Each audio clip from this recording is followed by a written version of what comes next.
All right, welcome to Tech Careers and Money Talk. We're super excited today to have Bryan Wise, the CIO of 6sense. 6sense is a revenue AI company that helps sales teams be much more efficient. Bryan has been in the technology industry for 20 plus years. You know, you can see by the grizzled gray beard. And he's worked for some amazing public companies like Coherent, but he's also taken some fast-growing companies public. I'm talking DocuSign, Snowflake, GitLab, and now he's at 6sense. And today we want to spend some time talking about how he grew his career and then also how he selects the companies that he goes to work for. Welcome, Bryan. Christopher, thank you so much for having me. I'm glad to finally get a chance to do this with you.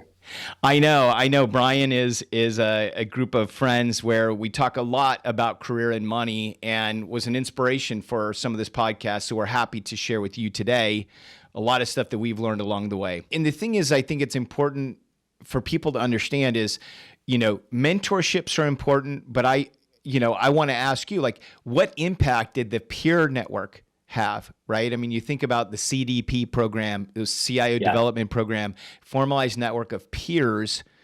You know, how impactful were your peers as compared to the mentors? It's really, the mentors are good for your sort of like sounding board. Yeah.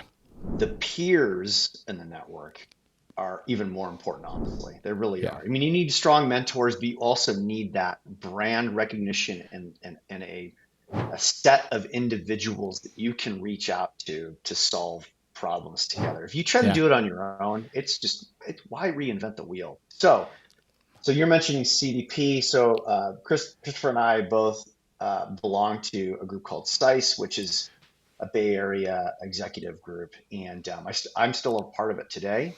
And it really was when I met Eric Johnson through that group. He was Mm. working at Informatica at the time, and I was still at Coherent. But it was that peer network and knowing each other. And Yeah. he had a very intentional plan. And guess what? He got the CIO role at DocuSign, and now he's building a team around him. That's right. And he's building that team from his peer network. And Right. so that's how it all played out. And I'll tell you, getting those individuals together, it was probably some of the best working years. There really were about 2 years at DocuSign where it was just awesome. And a lot of those individuals went on to be leaders in other organizations. So it was almost like a little mini all-star team. And again, it gets back to the network, being intentional, what you want to do, and creating that plan and just executing on it. So that's how that jump happened. And that's how that VP title but remember that VP title at Coherent was not available because of just sort of the top heavy, Yeah. like just not a lot of upward mobility. So it's like, okay, I need to get to these organizations that allow for career growth. So that's how it all started at the DocuSign job. Yeah. And then I think it ended up then getting momentum from there, right? I think from a Yes. career perspective, you know, you have these building blocks in place. So now you understand the role, you have intentionality of where you want to go. I mean, and this is where the value of a peer group that's actually talking and strategizing and helping, like everybody is rowing the boat. And I know that group very well. A lot of selfless people in the sense of, hey, we are going to be on the same team together. Everyone's going to play a role, and then everyone gets the chance to accelerate their career. I think that's a great opportunity. We want to ask Bryan today, you know, since he left Coherent, DocuSign, Snowflake, GitLab, and now 6sense, how does he choose the companies to work for? Bryan? Yeah, it's interesting. I'm very thoughtful about the companies I choose going forward.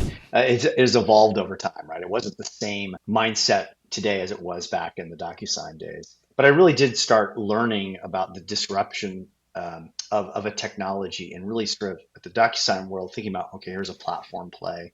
And then Right. how do I take that to choose other companies in the Mm. future? So uh, I am not someone who wants to go to a company that's a point solution. I want to go to a company that's a platform solution that is super disruptive, either doing something better than the past. And Snowflake, as an example, we have this big enterprise data warehouse that was a monolithic sort of thing on-prem that was getting disrupted by a new architecture. So that was easy to do. And then at GitLab, the same thing. It's the DevOps world, which is a bunch of point solutions in general, that is Right. now becoming a single platform. And those are the sort of things that I look for from like a tech perspective.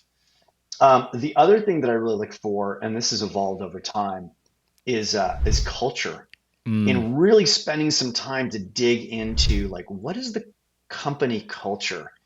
Because if you can't go to work every day and enjoy what you're yeah. doing, it's just not worth it. And so you have to have joy. It needs to bring you joy. The other focus over time that I really wanted to drive is I need companies that are really customer focused. So those tend to Yeah. be sales driven organizations. And I don't Mm, want to like discount the super importance of engineering, but because of my sales roots, right. like I just sort of gravitate to that sort of thought process. So I really need companies that are really focused on the sales outcome. And of course, from an equity standpoint, like that, it will help over the long run, right? Right. For your own equity. And then back to the career development, it's like, okay, do I think that this company, it's not about just like me going to that company and working for a period of time. It's, is this company going to accelerate my career growth in Right. some way? And so during the interview process, you got to be very pointed about the questions you're asking. What is my sphere of influence? You know, are you going to support me? Are you going to Mm, fund me? Are you really going to allow me to grow? And that last one's really interesting because I think a lot of people are mm, happy to get an offer and they're willing to sort of accept the role. And I think that through the interview process, if you can really dig in and yeah. ask those pointed questions, you're going to find out a couple things. One, are they really serious about the function that you are starting to spin up? And I know we're thinking from a tech point of view, but that could be Right. true in any role. And then two, if they don't answer the question the way you want, then you know it's not a fit. And believe me, I've had many interviews where I've said, hey, it just doesn't seem like a fit. And I'm like, and that's okay. I'm not the candidate you're looking for. Right. And I think having those really pointed conversations is super helpful. Those are some of the things that I think about when of course, of course, the money is important as well. Right. But when I pick these companies, and just as a finer point over time, when I start to go into that process, I literally am writing down and recalibrating in my head. What are the things that I'm looking for? Mm, And prepping myself for the interview process. Back to the network, I actually grab my network, start talking about like, hey, this is what I'm thinking about doing, and then just like help articulate that through conversations and then write it down. And I know it sounds simple, but I don't think many people do that. And I would like right. really encourage, I don't care what role you're in, right? Those are the things that will help you pick companies that are a fit for you.